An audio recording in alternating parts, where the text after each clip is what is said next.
sometime in the next few decades, humans will leave this planet to live in another world. That means that some people in our life can be the first Martians. How about that?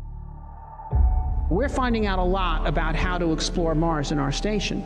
Over 1,000 people from over 40 countries have actually participated in one crew or another. It's the grandest adventure I could possibly imagine. That is, for me, the most important reason why we should pursue the establishment of life on Mars. If we go to Mars in our time, 200 years from now, there'll be new branches of human civilization on Mars.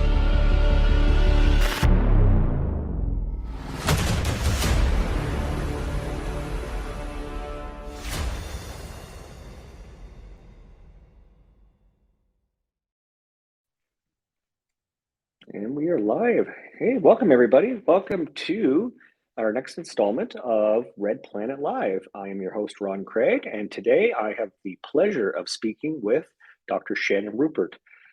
And I'm actually very excited about this show because Dr. Shannon Rupert is actually the director of the MDRS station in Utah, and it's going to be amazing. So let me actually tell you a little bit about Shannon. So Dr. Shannon Rupert is an ecologist with 2 decades of experience in Mars analog studies. Formerly a professor of biology and environmental science, she is currently director at the Mars Desert Research Station in Hanksville, Utah.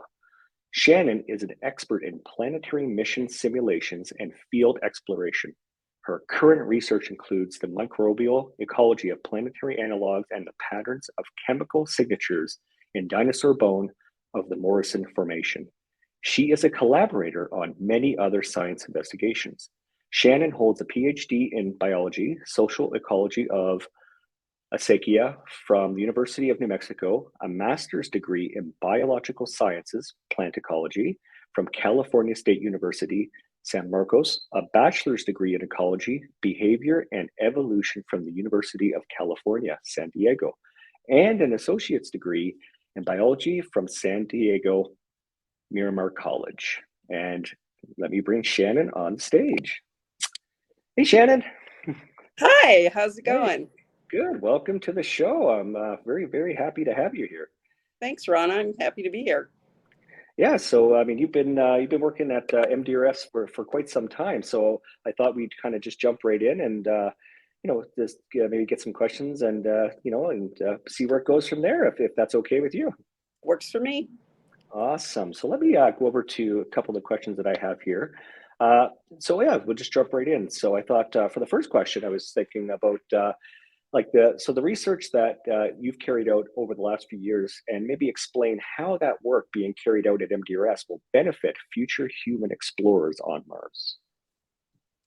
So you're talking about the crew research or the research that is being done by the Mars Society, separate from the crew research? I would think your research. So basically, in terms of what you are doing with your team there. Oh, great. So early on, I did a lot of collaboration and communication between remote science groups. So in other words, I looked a lot at how does a scientist on Earth communicate, collaborate, or communicate with someone who's out in the field. And it's a lot more challenging than you think it would be.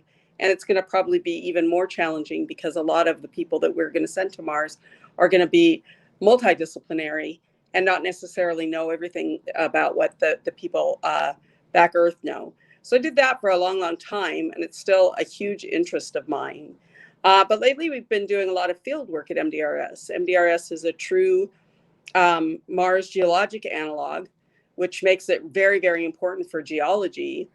But there's also a lot that you can do as a biologist out there. So our 2 main projects that we're working on right now is one that's been, I think we're going on about 5 years, started by Paul Sokoloff and Brian Murray, looking at the biodiversity around MDRS and comparing it, contributing to what the local stakeholders need to know, and also trying to get kind of a general idea of what kind of biology you would look for in a Mars analog, whether it be in Utah or the Arctic.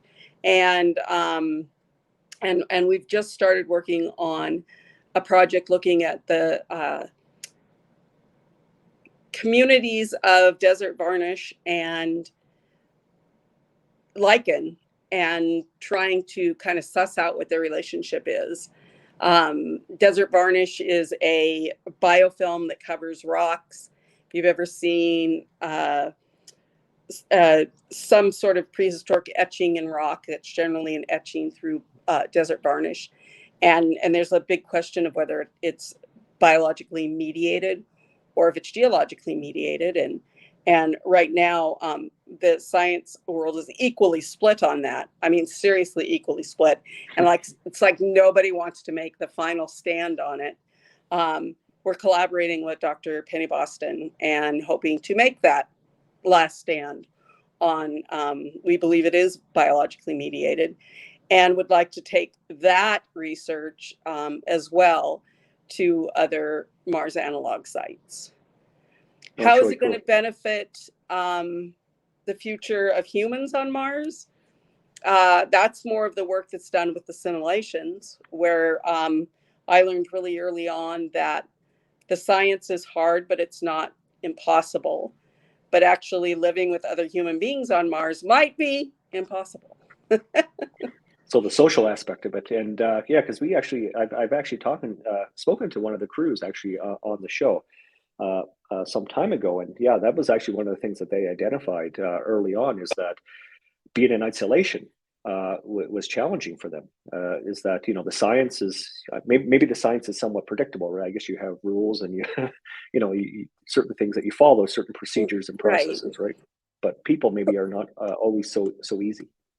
Yeah, you have a lot of control over the science. My very first crew was crew 4 that I was on the whole time. And I was, by the end of that crew, I went there just for the science. It was all about the science. And by the end of the crew rotation, I was like, wow, this isn't really about the science or the engineering or the technology. It's about how do you, and it's what's, I guess, kept me fascinated for 2 decades is, how do you find the right people to go, and how do you make it so you have no idea the things you're going to have to give up to go to Mars, and spend enough time at the station to know the limitations on a person in terms of the things that we take for granted, in everything from the wind to going to a concert. And those things are going to be very challenging on Mars. Wow. And you say crew 4.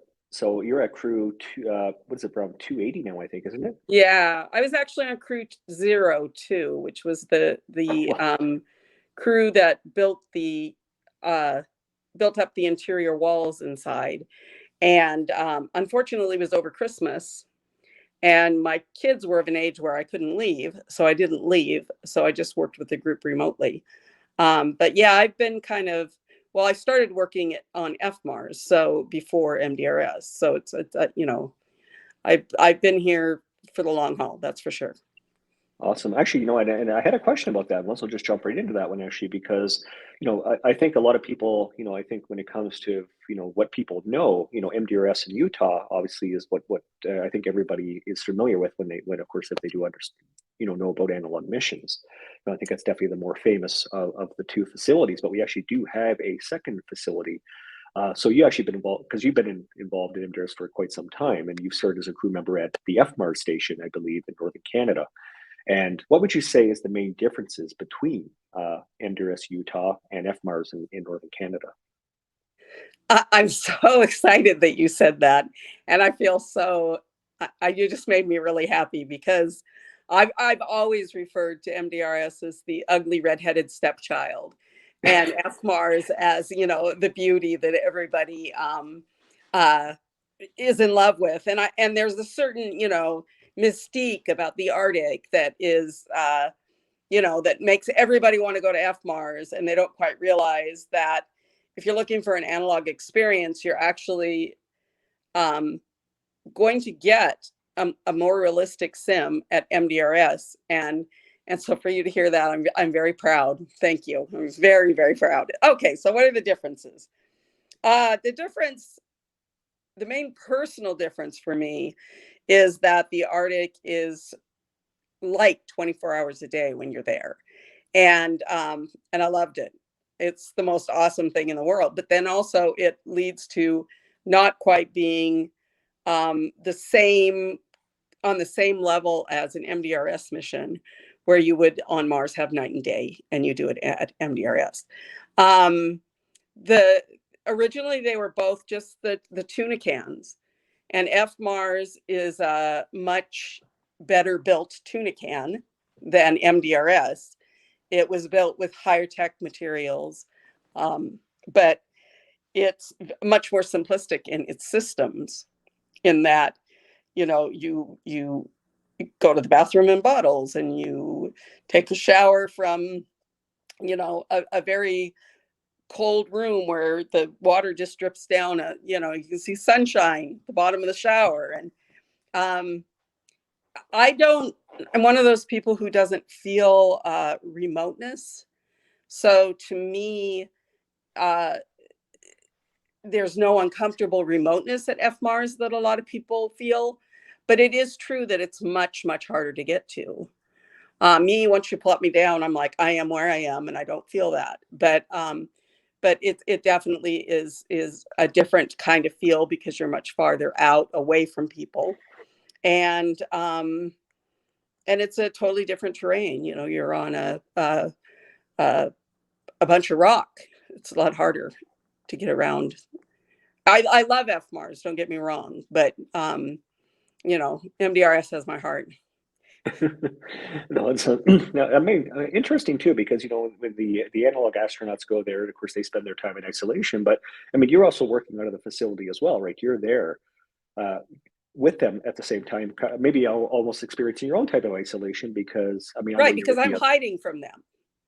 The minute they go into sim, I'm gone. They should, unless I have maintenance to do on the station, they don't see me. I'll run the other way. And when they're on EVA, we're locked in our house. We don't go out while they're on EVA. So the idea is, and it's definitely a longer term isolation. And I've learned a lot. That's where I didn't really learn in 2 weeks, the challenge of the things that you're going to give up on Mars. But I definitely have learned it over the years. When you spend my first year at MDRS, I spent an entire year there and didn't leave, and almost lost my mind.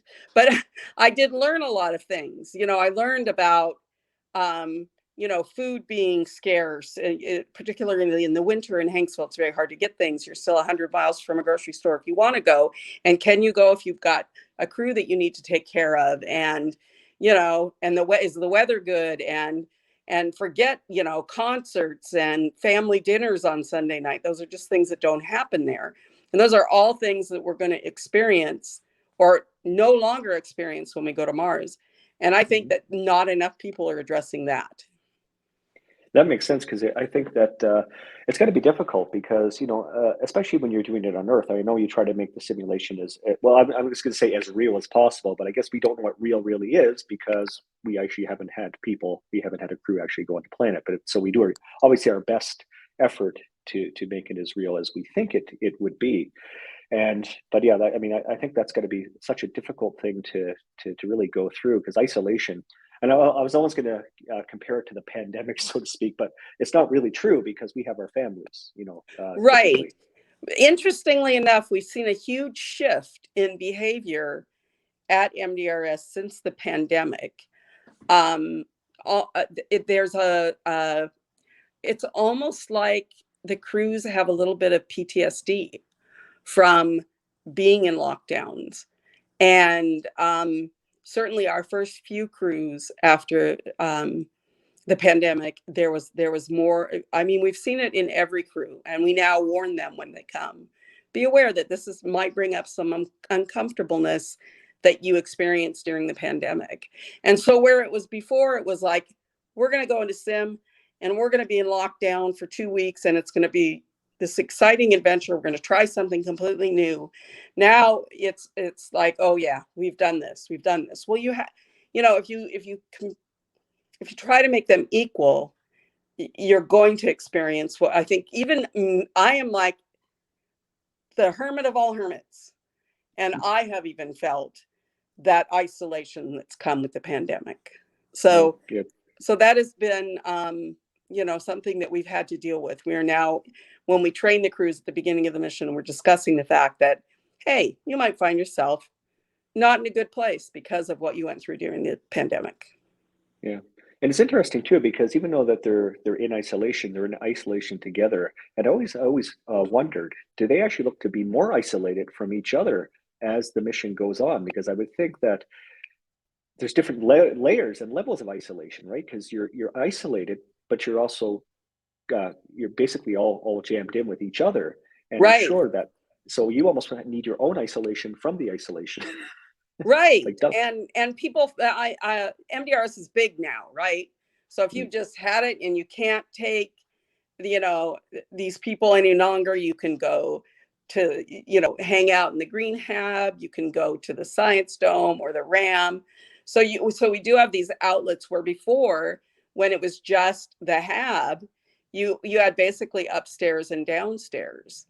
And so you find that crews will bond really, really tightly at first, and they can go the whole time without any kind of need to escape. We also have a lot. Our world is a lot different than when we started. When we started, everybody had to like the same music because there were no earphones and devices that would play your music individually, and so it would be like. What do you like? What can we play? What is, as a matter of fact, one of my earliest Mars analog astronaut superpowers was I like all music. I was happy listening to whatever anybody would put on it. I never cared if mine was on. So I became a very popular crewmate for my music choices because it was just what everybody else wanted. And so I would always say that's one of my superpowers. Now, I don't have superpower anymore. They took that away from me, those earphones and devices. Awesome. So I was going to kind of see what's coming in from the audience here. And there's actually some questions that come in. I'm just trying to think, if you don't mind, I think we'll maybe jump off to just kind of look at a couple of the questions. So I'm going to click it here and bring it up. Now, I know you're on your phone, so I'll read it out there just because it might be difficult. Thank you, because I can't read it. Yeah. So from Aaron Robot Girl, from wildlife you've seen at MDRS, what animals from mammals, reptiles, and avians do you think would be the best non-human inhabitants of Mars? Now, I assume she means if we actually have them in a habitat, because they're not going to do very well walking around, I think, on the surface unprotected. Right. So what kind of animals or wildlife? Mammals, reptiles, and avians do you think would be the best non-human inhabitants of Mars? So I guess if we're bringing animals with us, who are we bringing? Anybody who knows me knows my dogs. The Mars dogs are quite famous. And so, of course, they would probably think that I would say, I think we should take dogs. That being said, I love cats too. And I think that if there's some way to get, the problem with mammals is you have to somehow get them there without them being uncomfortable on the way there. And I'm sure that there's the technology out there to do that. But whatever we take, we have to take something because people and animals we need them. We need them. Yeah. It's interesting too, because I think when you go to MDRS, you get to bring a bag of personal items with you, right, into the simulation. But has anybody ever asked if they could bring their animal with them? No, a lot of people say, I wish I could have brought my animal with them. We have a robotic cat that no longer works. It's a long story why it no longer works, but people still fuss with that robotic cat because it looks like a cat. So yeah. That there would be people who would want to bring, and people bring stuffies all the time, right? What is a stuffy? It's a surrogate animal, it's a surrogate pet. And so, when grown people are bringing stuffed animals, it's because they want an animal. I don't blame them. Mars would be very, very lonely without pets. Yeah, well, I mean, stuffed animal, I know from my daughter, I mean, it's really just it's an item of comfort. And I think that our you know, the Exactly. animals and the pets are like family members. They're Yep. adopted family members, right? So we need that comfort because we Yeah. are human. We need that social aspect. And I think, you know, these our animals and pets really provide that for us, right? They mean a lot to us. It brings mindfulness. It can bring you, when you're overwhelmed by how many people are around, it can bring you back into a comfort zone where you no longer feel like you're overwhelmed by, you know, why don't these people just go away? Because think about it also, you're going to be with those people. Those are your people from now on. The day you launch to Mars, you better look around the spacecraft and go, holy crap, the rest of my life, or part of it, is going to be with just these people. Yep. Yeah, it's good. Now, we have another question comes in too, which I thought, now, you may not be able to answer this one because, but I'm going to put it up here anyway and just see. Because when the simulation starts, you disappear. But so this is a question from Ben Casimir that said, have you noticed any trends related to food or cooking in an analog environment? Things that you wouldn't first assume when planning for a deep space mission? Well, I don't know if people would assume it or not, but maybe because we live in a kind of a world where food is often on the go, really fast. But for crews, the cooking is as important as the eating, and they eat together. And that was not something that was planned. Originally, it was kind of planned that it would be kind of, you know, get and go as you go along. And if you look at it, a lot of times Hollywood movies portray anyone in space as grabbing a meal and eating it. You know, they very, very rarely sit down. Oops, sorry about that. They very rarely sit down and eat together. And yet at MDRS, almost every meal is eaten together. You know, the crews might have one meal that they've agreed that they would just kind of, you know, grab and go, but the rest of the time they're very centered on their meals. We get ridiculously excited when there's fresh veggies out of the greenhouse, even if it's not enough to, I mean, I remember the first time I got 3 leaves of lettuce and a chive. And I thought that was just magical, like how amazing, you know. And so I think that the two things that we've learned is that cooking is more important, eating food is more important than it is here for the most part. And that we and the recipes that people will try to come up with. So they want that same they don't want redundancy in their food. They want to make new adventurous food all the time. So food's very important. I think I lost you. Can you hear me? There we go. Can you hear me now? Now I can. Yeah, it looks like my, of course, in the live show, why wouldn't my earbuds and everything else be acting up? That's just Murphy's Law, as they call it. Yep.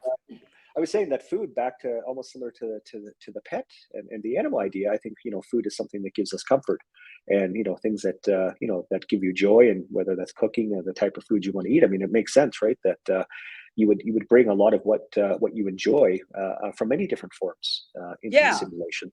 And things become traditions. You know, we have crews that come back year after year, not the same people, but they still have the same food traditions, which I think is really interesting. Awesome. So another question I have here for you is, it's in regard to the breakdown of the crews that are participating at MDRS, and basically it's more like the how they're composed. So are they mainly like American, or are they multinational? They change. Early on, most of the crews at MDRS were made of U.S. citizens who were professionals. And almost always men. Women were rare. over time, it shifted, and now we have more people from Europe and overseas, South America, and then U.S. crews, and we have more students than professionals. So it's just the way, things change all the time. The things go in waves, and there's a progressive change in interest, and I can remember when I first started going out to MDRS, and my mom was like, "Are you sure you're not part of a cult? I mean, what is this deal? What is going on?" And now it's like, MDRS, wow, you have the coolest job in the world. And I'm like, well, yeah, I think so, and I've always thought so. But only now is it, we were kind of renegades when we started. They're people we were a little ahead of our time. Well, it's amazing. Actually, we just had a comment come in from Space Case Sarah, which is Sarah Treadwell, and she's just coming on to say hi. She's actually going to be joining Crew 265, so she wanted to say hi. Hi, Sarah. We will see you soon. Yeah, another adventure for you, for Sarah, because I know you just did the some intense rock climbing, which is awesome. So let me look here. So I have another question here as well. So this is really good. I think this is about the. So what would you say are the biggest challenges facing newly arrived crews once they begin their sim mission in Utah? Is it the isolation, getting used to the station, its guidelines, or something else? So the biggest challenges when they first arrive at the station. The biggest challenge is sleep. They come sleep deprived, and then they can't get sleep because the station makes noises, and it's very different. So I'd say that the biggest challenge, they come very prepared. They've already been partially trained. They've gone through a lot of they're given a handbook that tells them a lot of things. Some crews come with people who have already been there. So the getting the station up and running is not so difficult. I think the biggest is personal adjustment, that each crew member has to, you find out if you can do it or not, right? Mm-hmm. I sent 2 of my lab assistants when I lived in San Diego to MDRS. One went on to get a PhD, worked at NASA Ames, now is working at Honeywell, and she loved everything about analogs and space. And the other one says, if I ever do anything like that again, she'll kill me. She went on and got a PhD too, and now is a community college teacher out in California. But some people are just not suited, and they learn that, and then they still have to stick it out. And if you're there and on your second day you've learned, oh, I don't like this, well, you've still got 2 weeks, so that's very challenging. Yeah. Well, I think that's important, I think, too, for the simulation, because, try before you buy, so to speak. If you're going to go to Mars, there's no, I don't like this anymore, I want to go home.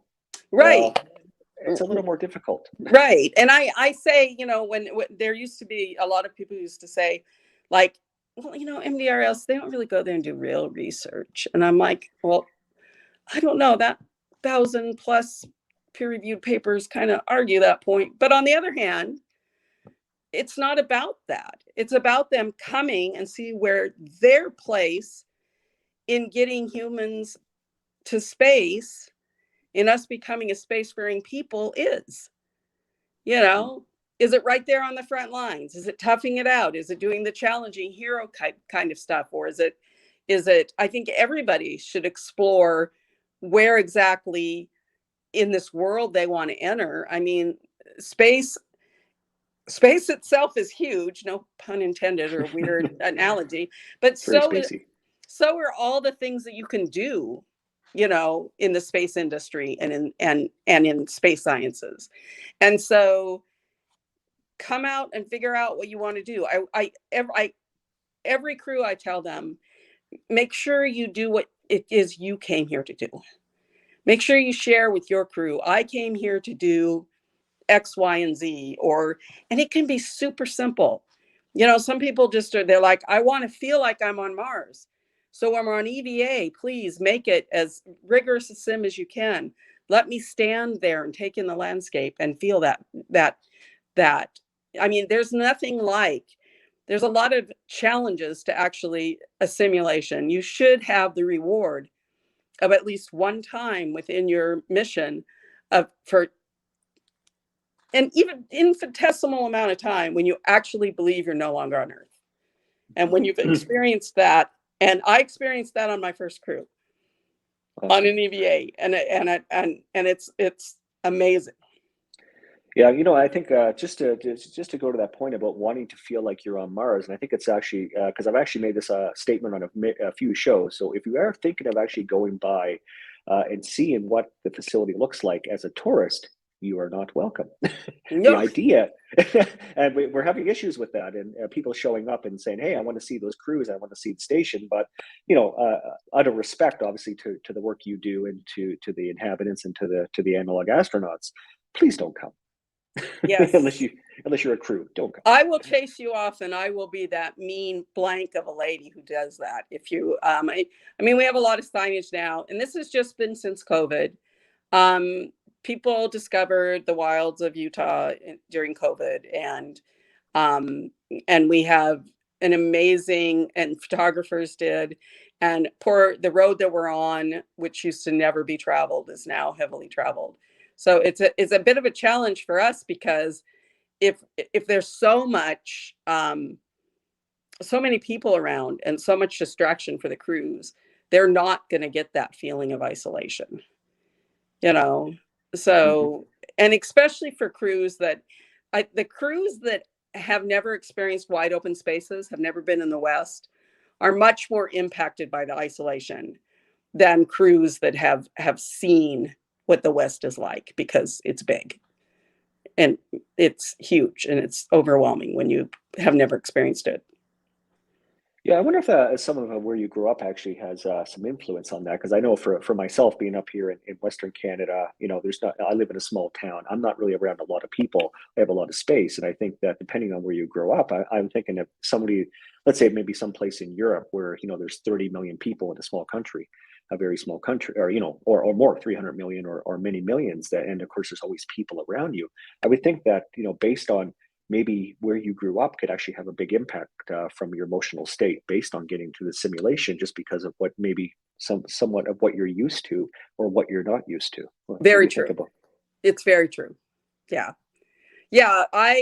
I don't think, every now and then I'll encounter like a crew that's locked themselves in the hab, and I'm like, why are you locked up in the hab? And they're like, because we're out here all by ourselves, and the monsters can eat us, and it's just a reaction to the wide open spaces. I'm from the Pacific Northwest, and if you're a West Coast person, everything that you need, you can go from the ocean to the mountains in half a day, and so when you get out west, it is, I mean, I've lived in the West for a long time now, but it's still very intimidating, and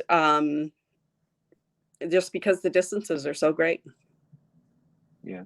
I made a couple of comments come in here. Now, I'm not going to be able to say who they are, but I don't know if you can see on your phone, but someone here, Space Champion, I crewed with Shannon 18 years ago this month. So I don't know who that is, but maybe you do. 18 years ago this month. This is February. So it might have been, I can't see who that is, but it might be Crew 4. Was Crew 4?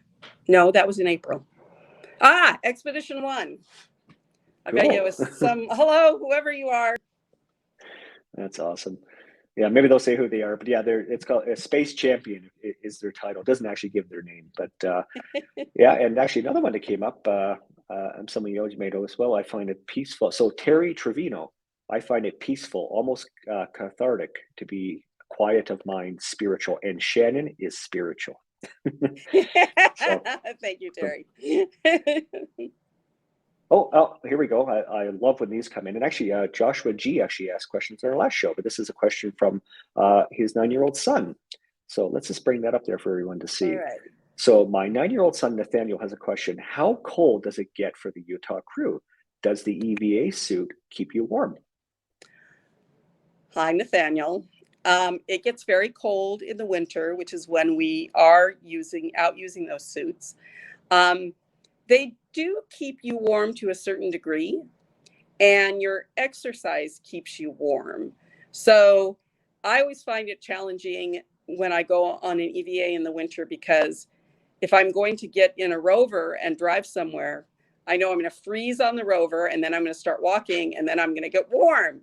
And do I want to be warm when on the rover and then overheated, or do I want to be cold on the rover and then comfortable? And it's a huge challenge that way. It won't be on Mars, of course. We'll have suits that can actually balance that out. And so it's not something we consider in the sim, because on Mars it will be, a moot point. My secret is, on the rover, I take a blankie with me and I put the blanket over my legs, and then I stay pretty warm in the rover. Oh, nice. And just that we had a space champion actually just said it's Rocky. So it was Expedition 1, and Rocky and I were it was Rocky's idea to start Expedition 1, and it turned into a huge, wonderful experience. Yeah, and I guess it's it was still ongoing. Yeah, it was 19 years ago, I guess. Yeah. Yep. So another question that came in, and so it's has there been a Native American crew at the station, or any other analog station that you know of? No, there has not yet, despite me being a tribal college professor. I brought my classes up to MDRS, but to do environmental science work, not to do space science work. It is definitely one of the things that we're looking to do, and we have scholarship funding to have a Native American crew, and I keep working on it. I would love to have one. Awesome. And I got a really fun question actually coming up here. So going a little off topic about Mars and the simulation, but so one of the things that I've looked up and for my research is that there was actually a dinosaur graveyard found not too far from the station, and that MDRS folks were actually responsible for discovering that site. So I wonder if you could actually give us some insight into that.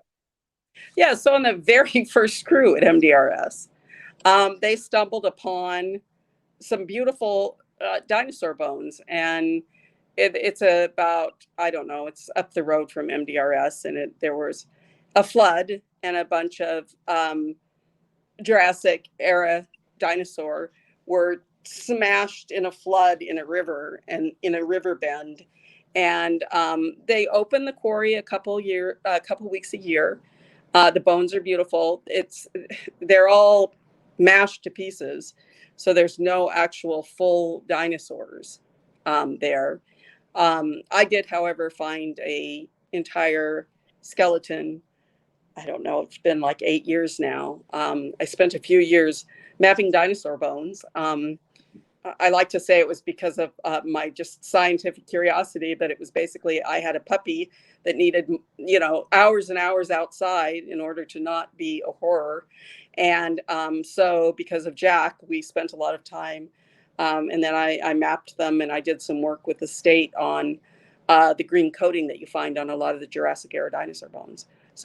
So there's a lot of bones in that area. Awesome. And so do some of these actually get taken out and put in a museum, or are they basically just there? Yeah, they're not really, they're museum quality bone, but they're bits and pieces of museum quality bone. So unfortunately, their value is in, being sold as pieces, and that's illegal. So, so it's always funny to me. It's very isolated out there, but the BLM has cameras in certain areas so that they can catch dinosaur bone thievery if it happens. Oh, that's really cool. Yeah. Yeah, important too. And so we had another question actually come in from the audience. So Jerry Stone actually has another question for you. So another question for Shannon. On the moon, a major problem with the EVA suits is dust. Now, I guess that's from a long time ago. I haven't been in the moon for a while. How much is this a problem at MDRS? I guess dust in general for the suits that you're using. It's a problem. It's a really harsh environment. It's going to be a problem on Mars. Of course, we don't have the oxidized materials here that we're going to have on Mars, so it'll be a bit more of a challenge on Mars. But we've got that part of the simulation down. We have serious dust to challenge us and make us feel like we're on Mars. The Utah Martian environment is brutal to equipment in a way that it will be brutal to equipment and facilities on Mars. And that is going to be a huge problem that's going to require a lot of work. Okay. Yeah, I mean, that makes sense. I mean, it's interesting what you find out.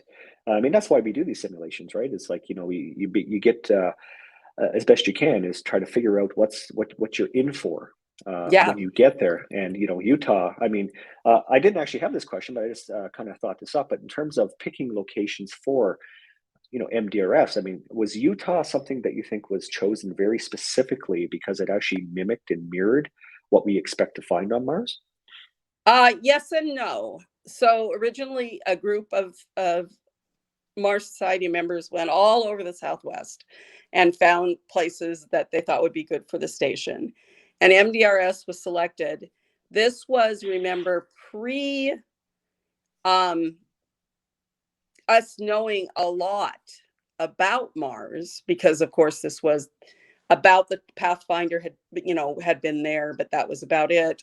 And so yeah, we picked Utah because of all, it was that we could get a lease there that was, to our benefit, and because it looked like Mars. Did we know it was a geologic analog? No. So we didn't have enough information at that point. We knew it had blueberries, and there's blueberries on Mars. Since then, subsequent rovers and landers have shown us that we're looking at, I mean, it's just serendipitous that we ended up with a true Mars geologic analog. And it's one of I mean, I love the infrastructure and the station itself, but the fact that we're smack dab in the middle of something where we can answer landscape questions about Mars is really cool. Awesome. So one of the things I was thinking about too, so I mean, obviously you've been in MDRS for quite some time. So when MDRS was built, your involvement back in the early days, it compared to what's there now. So what is different based on, let's look back, when you started. First of all, were you there actually when MDRS was built? Yes. Okay, you were. And so how are so MDRS was it's still very rough around the edges. We're doing a lot of work this year that I think will make those who have dreamed of having the interior of the HAB look more like a spacecraft are going to be really happy. But you have to remember that we did this with no money. It was just a group of people. I mean, in terms of what it would take to build the station now, we didn't have it. And we ended up just sheer power and will of this group of people building these two stations. And with MDRS, it was extremely simple. I mean, the first crew that I was on, you had to go out and power up the little teeny tiny tin Honda generator. Every 8 hours, you had to go out and put more gas in it, and they burned up in 3 weeks, and we'd have to put in another one. And even then, the electrical outlets would burn out. And we did not, oh man, you don't even want to hear my toilet stories. I have the best toilet stories because we've gone through every type of toilet. I mean, it was just the HAB, and we had no money. People would bring things, loads and loads and loads of things. There was no organization. So there was a place where the outpost is, where we live, was the Antarctica pile. And it was piled full of dead generators and obsolete toilets and beer bottles from the original build. And it just grew every year. We had basically a dump there. But it was, the idea is that, on Mars, you're going to need every little thing. So you have to keep every little thing. It got so bad that we ended up, you basically just had to run a little trail through everywhere. And one year I just said, let's take all this stuff out, and we brought in 2 40-foot dumpsters and just hauled everything out of there and started kind of the rehabbing of the station. And but it was still just the one building and the small Gary Fisher greenhouse, which was originally greenhab, I'm sorry, which was originally a water recycling system. And but unfortunately we looped the kitchen water into that, so we just overwhelmed the system, and we had 6 people in there all the time, and it just became a health hazard nightmare. So we shut down the greenhab, and when I took over as the pseudo director, there was still no director, but I was the person who was closest to the station because I was teaching in Shiprock, New Mexico.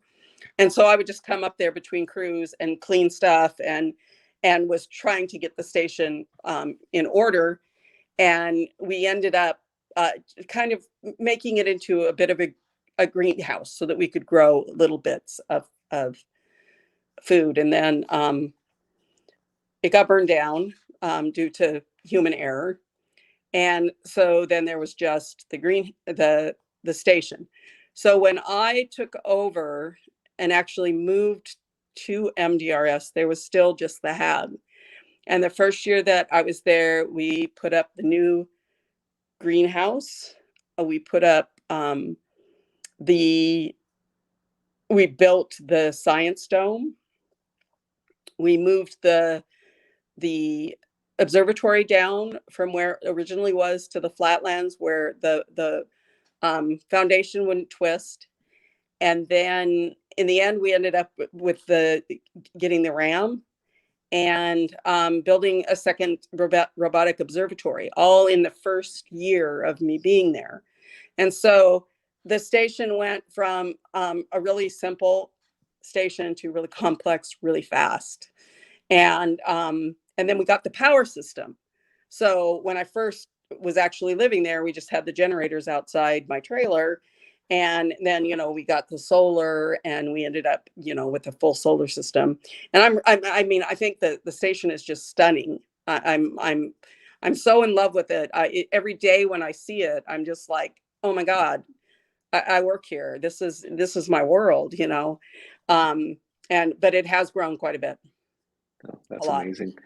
No, that's amazing. And I had a question actually come in from Dave. I'll bring this up here because I thought this is an interesting question. So he said, have you ever looked at how the Navy deals with crews on submarines with regards to isolation? So maybe kind of knowledge share based on experiences. I mean, I think that anybody who does, now I don't do human factors. It's not my wheelhouse and my expertise, but boy, do I, just being there, I have like the front seat view to a lot of human factors work, possible work. I always say I'm wasted as a field scientist because all the interesting stuff's happening with the people.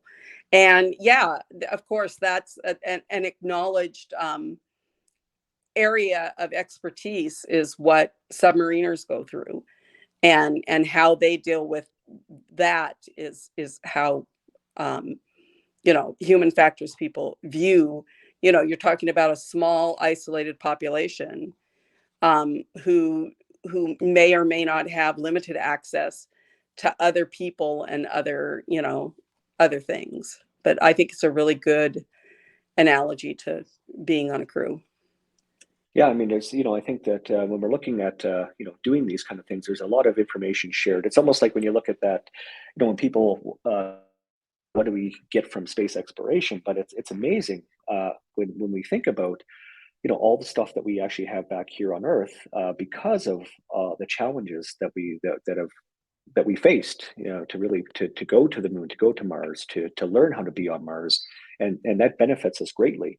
It's just, you have to look at it and actually, holding the phone in our hand, even there's so much in that phone in your hand that was actually pioneered because of, our need to go off world and to explore. And it's just amazing, actually, in the simulation. I always think about, simulations in general. I think, at some point there's going to be people on Mars and they're going to be thinking, if we didn't have that MDRS simulation, we wouldn't be as prepared as we are today. Because I'm just, I'm thinking in the future, as we put boots on the ground in Mars, as I bet, at some point there's going to be people that will be actually on Mars that actually spent time in the MDRS simulation. And that would just be amazing to be a part of that and to see that progression. Oh, exactly. I can't, people always say, well, when do you think, when are you going to shut this place down or something? And I'm like, or are you worried that you're going to become obsolete? And I'm like, I hope we become obsolete. Isn't that the whole idea? To get to Mars and be able to say, like we're done training, let's step out and do this for real. I mean, that's the dream, right? That's why we do what we do. It's such important work too. And kind of leads up to my next question too, is thinking about the future. So like, what do you see for the future of the station?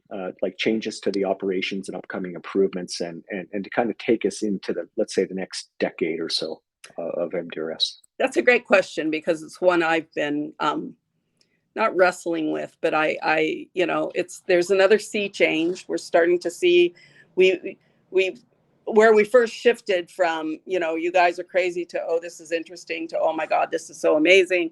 And now where we are, where everybody is, fascinated by space, and I all of a sudden have a cool job instead of a weird one, is pretty awesome. And I think that in terms of the program, now is the time to start moving, not in no way taking away from the Sims and because that's what we do, that's what we've always done, that is why we are there. But I a few years ago I got a NASA grant called Spaceward Bound Utah. Spaceward Bound is a program we used to do at NASA Ames, where you would take teachers out in the field with researchers and kind of have the teachers learn how develop new classroom materials, new way of teaching science in their classroom from the experience. And so I put together this grant to bring teachers. So every year we bring a new cohort of teachers, and they're in sim for a week. And this year will be our 4th cohort. And these teachers are unreal amazing. Like, they blow me away with how good they are and how enthused they are and how much inspiration they have about how to educate children and inspire. And so we've been talking, we just formed a teachers council, and we had our first student group this fall. We'll have 2 more student groups this year who will come out and do a short sim. And so we're starting where we'll do these shorter sims for students. So it's not space camp. It's it's linked to school curriculum. Right now it'll be linked to Utah, and then hopefully move out to other states. But the teachers are what drove this. They just inspired me, and it's like, oh my God, this is where we need to be. And it also kind of addresses the problem of there are so many people certain times a year at MDRS that maybe it's fair not to have a sim during that time. And maybe that's when we bring students out. And then in the real dearth of winter, when nobody wants to be around because it's miserably cold, then you hold your real heavy sims where people can be rigorous and go the whole time without seeing other people. So in terms of the program, we've just started developing this new K through 12 kind of initiative, and are looking for anybody who's interested, who wants to join in that effort. The goal is to, find enough grants that we can bring those students who, not to say let's have the students who can come, but let's also make a way that the students who would never have the opportunity get to come. In terms of improvements, super excited that we're going to rehab the HAB this year.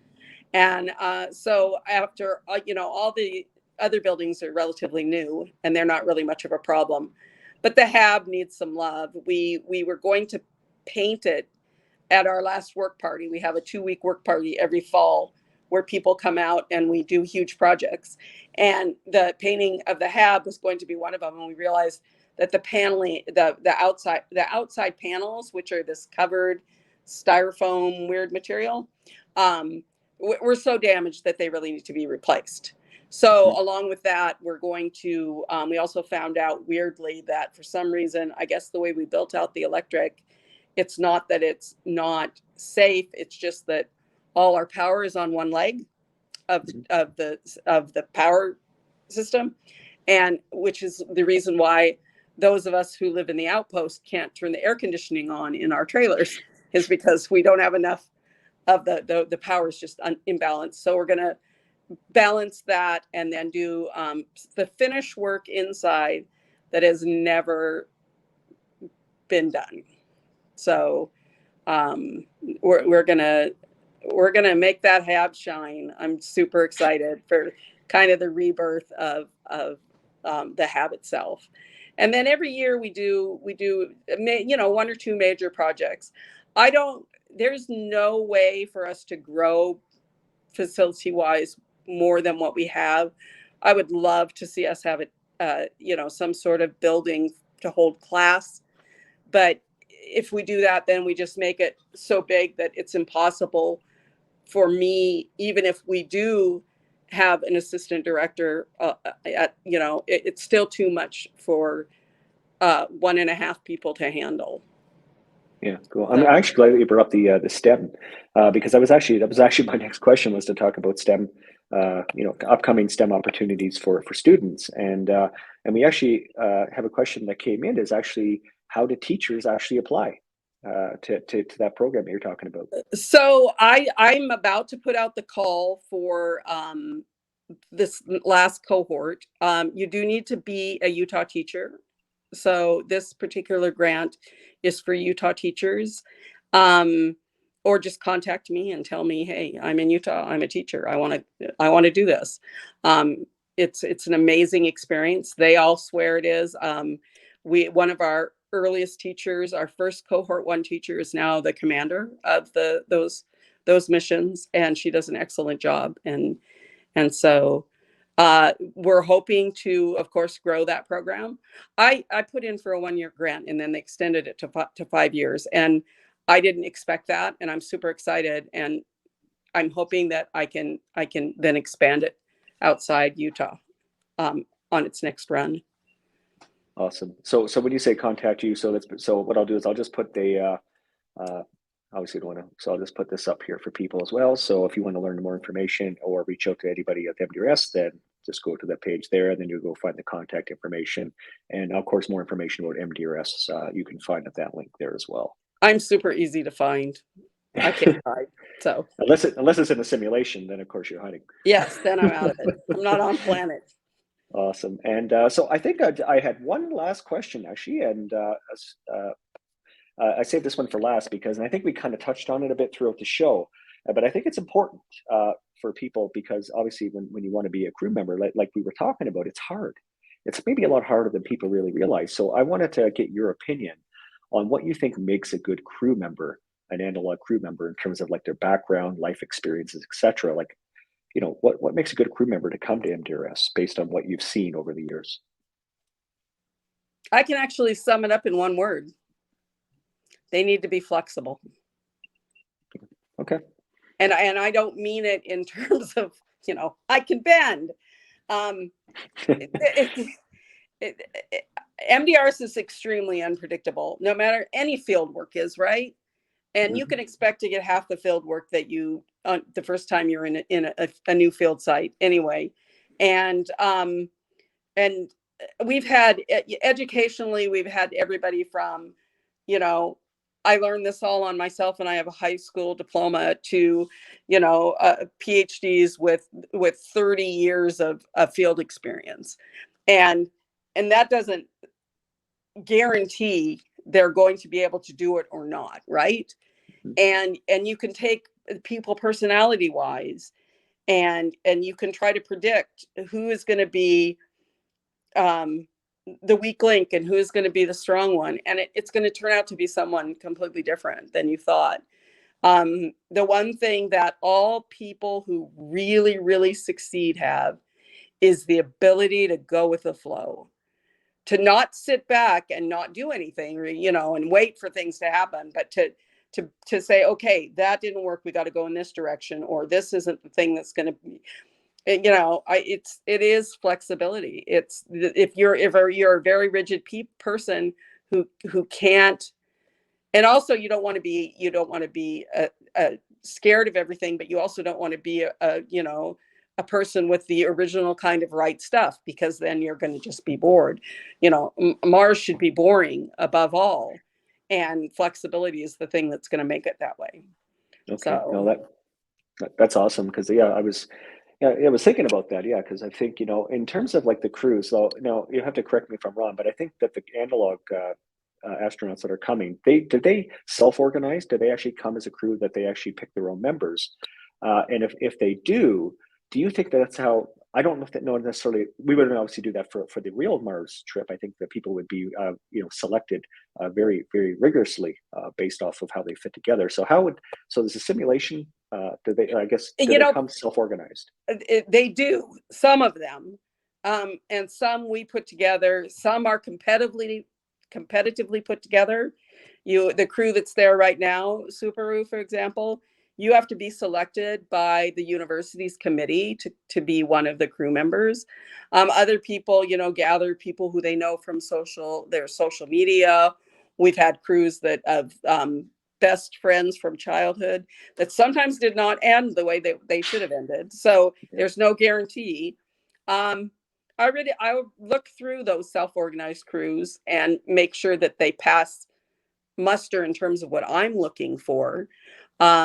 And then there's the crews that I put together, and that there's other crews that, if your crew is a class, for example, then you're going to come with your class. And do any perform better than others? Not on that alone. There might be other that might contribute to the success of a crew by having more rigorous competitive means to getting there. But it doesn't necessarily going to spell disaster if you let a crew organize itself.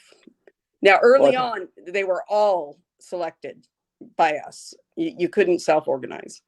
We started self-organizing probably after 7 or 8 years. And so, we have a mix of those crews. That's awesome. I think that's good too, because when you're looking at simulations, you want a kind of a diversity of data, right? And if you allow things to kind of veer off of maybe what you're structured and planned, you want to kind of let things going off the rails where you don't want it to happen. Maybe it's a good thing, because it actually shows you, okay, well, maybe we don't want that to happen. We know what doesn't work.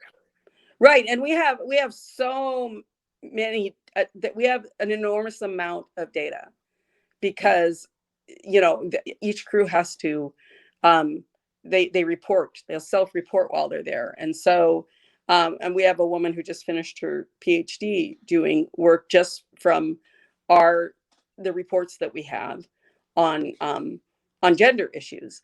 And so there's a lot of data there that someone who was really interested in seeing what actually makes what crews were successful and weren't, and which weren't, and why. The more diverse a crew is, the easier it is. Their learning curve is steep and quick, and then they're on their way. If you have a group that's all, the same major in school and the same year in school, they struggle a little harder. But it doesn't mean that they can't be amazingly successful. Okay, well, that makes sense. Well, Shannon, I think that that was it for what's come in. So I wanted to thank you very much for coming on the show. And I consider this to be an amazing privilege that the Mars Society lets me host these podcasts, because I get to learn from the smartest people in the world when of the things that are a passion of mine. So this is a treat for me to get to speak to you and everybody else. And I definitely want to thank the audience. I mean, the questions were just rolling in, and it was just amazing. So I want to thank you. I want to thank the audience. I want to thank the Mars Society. I'll just thank the whole planet. We'll just, but it's been, let's thank Mars too, both planets. So, but thank you. I'm glad we finally got to do this. It took a while for me to, yeah, you know, for us to get this arranged, and I'm really happy that I did it. And if anybody has any other questions, like I said, I'm super easy to find. So Yep. just shoot me an email. Yep, and I'll throw out that link again if you want to learn more about MDRS and the Mars Society. And yeah, so again, thank you, Shannon. This is brilliant. I enjoyed every second of it. So, and thank you, audience, and thank you for tuning in tonight. And until next time, thank you all. Thanks, everyone. Thank you, Shannon. Bye-bye, Have a Ron. great one. Bye now.